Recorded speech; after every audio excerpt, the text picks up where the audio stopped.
Welcome to Scoop World Order. The work week is over for the Buckeyes. They finished their final practice today at the Woody Hayes, a walkthrough tempo practice. No balls on the ground. Perfect practice on Thursday. It's time to get ready for Purdue. It has been a house of horrors. Shockingly, every Ohio State coach, going back to, I believe, Earl, has lost there, including Luke Fickell in his 1 year as head coach. So a lot of really bad Purdue teams have beaten some really good Ohio State teams. It's a tricky place to play. It's dead. It's a terrible field, a terrible locker room, terrible everything. So I don't know what it is, but it's been the boogeyman. I lost there in 04, lost there in 11 as a coach. It's a weird place to play, and Purdue stinks this year, so it's right on par with how it usually is. We're really good. They're really bad, but they've played us very hard recently. So that being said, as always, we appreciate you guys tuning in with us each and every night. As always, if you enjoy this content, please click like. Click the subscribe button and also click the little alert bell so that you can get an alert every time we go live, which is each and every night almost. And we appreciate you guys always tuning in. Shout out where you guys are watching from. I love reading in the comments where you guys are from.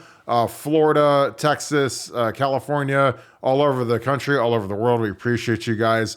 And I want to hear, who are your two MVPs? Who you're projecting to have big games this week? It looks like Emeka likely is going to be questionable. I'd say he's probably on the very, very doubtful side of questionable. Trey Henderson might be going. It's going to be interesting to see what this team looks like this week. But with that being said, going to bring in the Buckeye Scoop MVP, Mr. Nevadabuck. Nevada, how are you today? Doing good, man. I'm telling you, Buckeyes roll big on Saturday. Calling it right now. Don't mind. Hold me to it. Don't mind, not going to hedge it with the go. If I'm wrong, you can call me a dumbass. And I'm just going to be like, they're going to roll. I know Purdue's done well. I know other teams have gone there and lost. Not this one. Roll. We've been waiting for this game. 49-7 Ohio State. Calling it right now. So what clicks this week? Is it the running game? The defense has been clicking and playing hard all season. But what takes off? Who takes off? What changes this week? Does the line come together? Does Trey play? Is it Trey and Chip? Is it more Chip? Is it Mayan? Garnell Tate? A lot of questions, especially if Emeka doesn't go. Who's going to step in as the third wide receiver? Do we run more of the dreaded 12 personnel, which I think stinks when we have two tight ends on the field, as opposed to our three receiver sets? What clicks? What gives you so much confidence in such a huge score? Well, I think the defense is starting. It's starting to come, and with the defense, good to great defenses go when you go from stopping teams to go to stopping teams and turning them over, and we're at that stage right now. We're starting to turn teams over, turn the game around. Yes, last week with turnovers. This is a Purdue team that gave up 6 sacks to Iowa last week, and I just think that our rushes that have been getting close are going to get home. They're not going to be able to, dink and dunk down the field with us. Those Purdue wide receivers are not going to be able to beat our, a great defensive backfield for Ohio State. And when that happens, then you get the ball back. I think McCord's starting to put it together. I think this is Garnell Tate and Cade Stover's type of game to step up, make some things happen. Obviously, Marvin's going to do his thing. And I think Mayan's, in shape, running angry. And I think this could be a big game for him. But I think the Ohio State offense puts it together. They've heard all the cat calls, they've heard all the stuff, and I think Ryan Day found some things last week they liked. We had a great nugget from the helping technician, who's a terrific insider on our board. Today I won't give that one away, but he had some really interesting things to say about the offense and about some different plays that you'd watch for to kind of indicate that Ohio State might have be closer to a breakthrough than people think. And I'm agreeing with him. I think this is the week we break through. Big win for Ohio State, covers the 19 easy. Yeah, I think it's, a lot of it comes down to just fixing the scheme. It's not really fixing the scheme. It's just having mechanisms to get out of loser plays before the snap. We run too many of these, frankly. I'm going to show you one right here. This toward the end of the game. Now, granted, they know that we're running the ball. There's 8 minutes left. We're up 10. So you're trying to burn some clock on first down. So obviously, this is a running situation. But, we run our short side lead play. We don't have a fullback, so we don't run fullbacks anymore. Back in the day, you even had a fullback. This wouldn't be really no thing. But, we've got our standard, 3x1. You get your attached tight end here. But, we run this into the short side, and you've got, you're supposed to combo. You got to find a way to get to this guy, and with this nose playing head up on Carson, it's impossible to get to this guy. So, when I see this look, I'm flipping the play to run it back over here.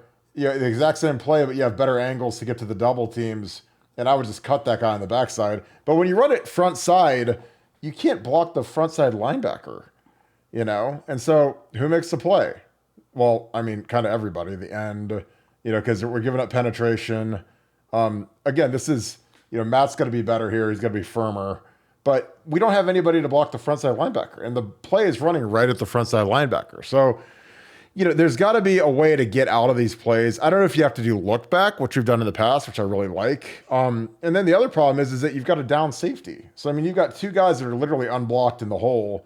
And if you have, the down guys, if these guys get pancaked, imagine you have Orlando Pace playing right guard and right tackle. You still have two free hitters, and again, that's the thing I don't understand.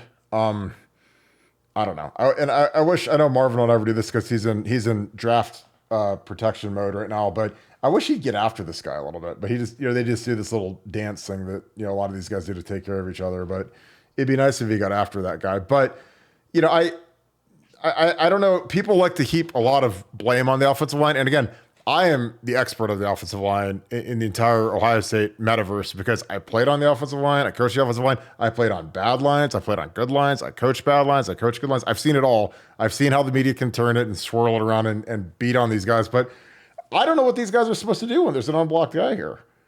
So, again, it makes it difficult because, if you're the running back, I'd be looking at the sideline like Ryan Day, like, what are you doing? I mean, no, but Kirk, we found it. We found it. Brian Day said there was only one bad play call the whole game, and we found it. We have found it. Man. So, I mean, to your point, again, Joel Klatt, love Joel, but when he was braying about the combination block, how are you supposed to combination block that? You're supposed to block your guy and then knock him to the ground, then continue on to the other free hitter and knock him down. I mean, it's like they have too many guys. They're playing with leverage. They're running to the spot.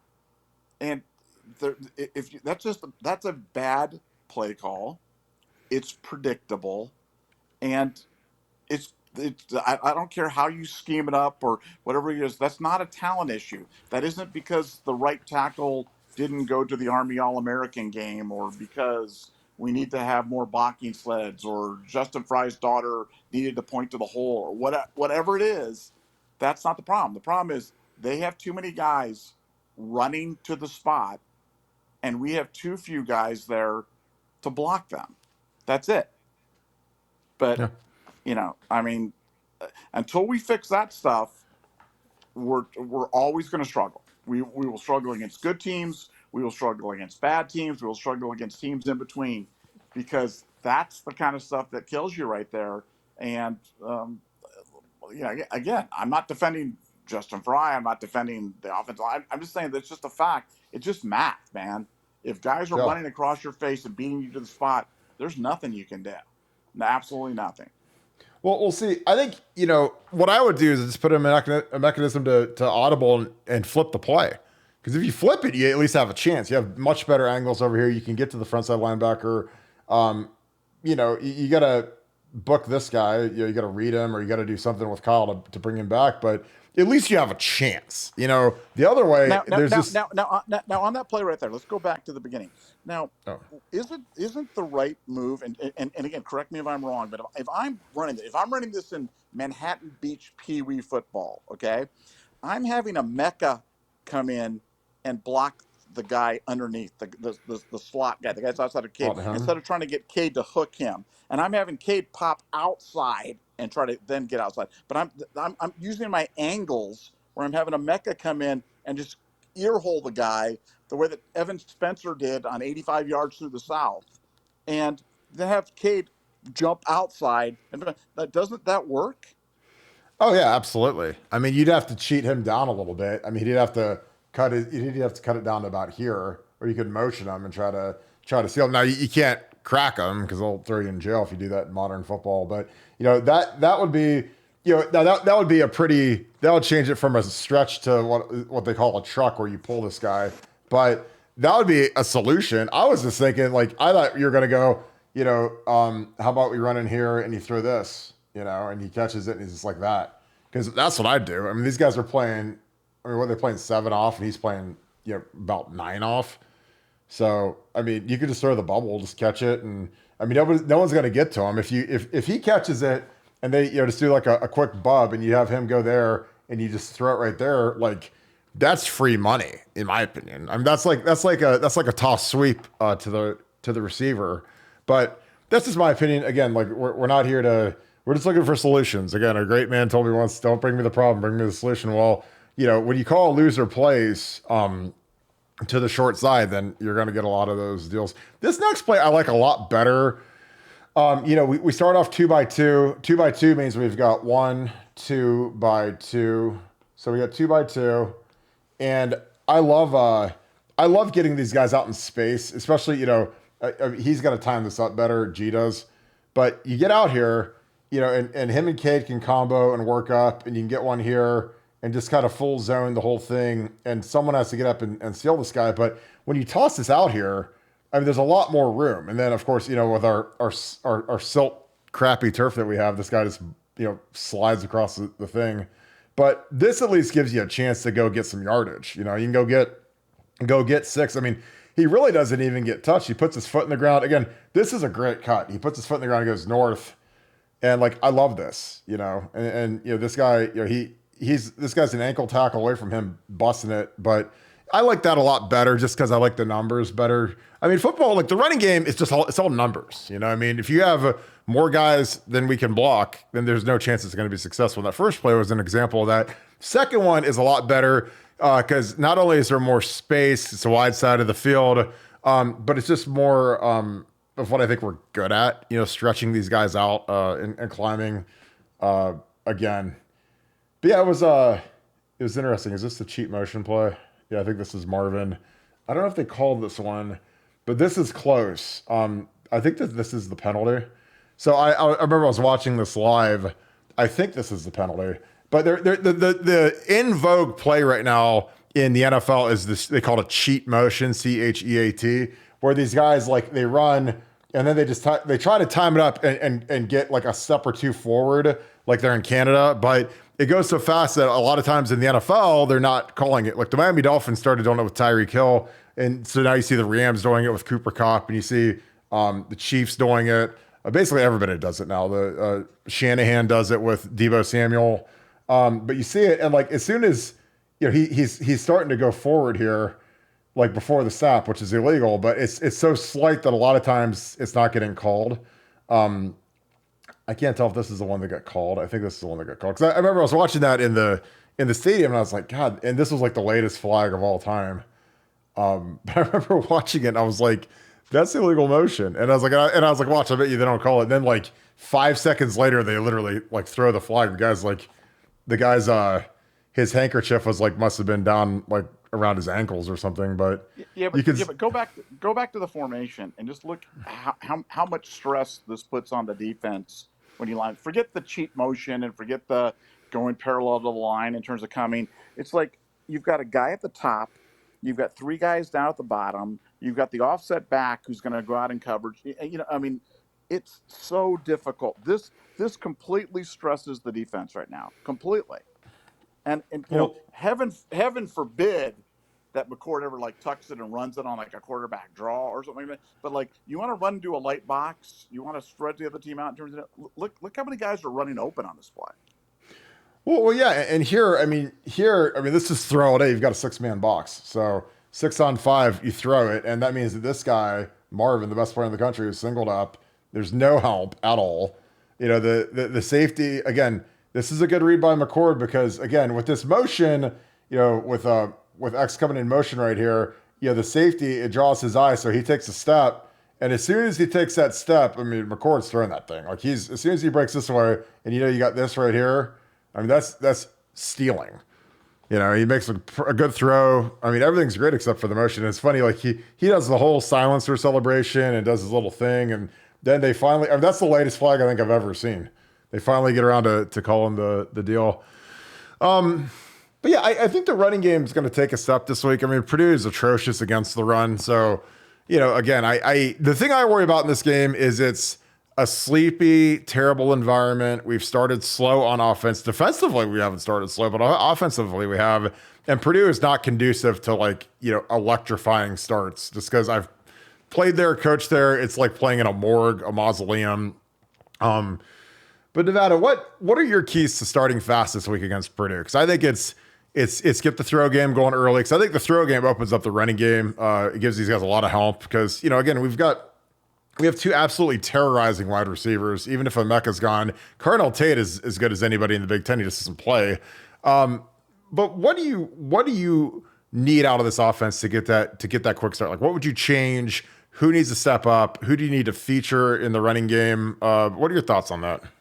Well, I think you throw to set up the run, not the other way around. And I think that's we have to accept the fact that we're a pass first team. And pass first does not mean pass only, but we're pass first. We pass to set up the run. We pass to be able to put you in a situation where you have to play the light box. And then when we get that light box, when we get that 6-man box with that offset back, now let's run into that.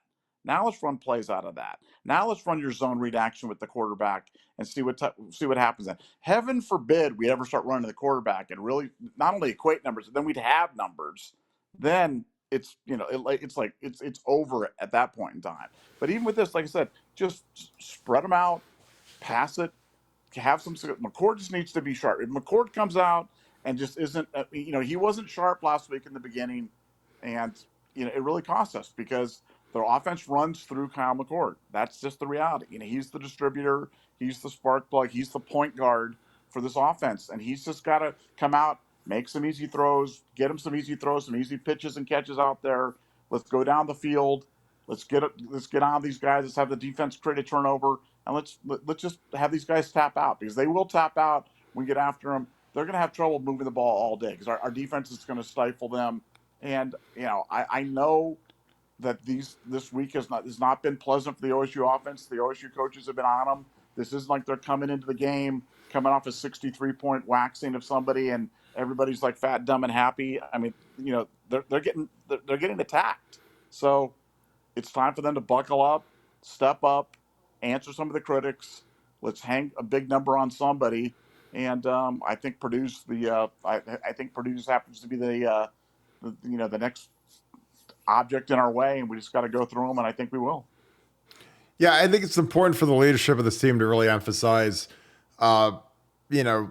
this game because this is one of those ones where you beat an undefeated Maryland team. That's a nice win at home.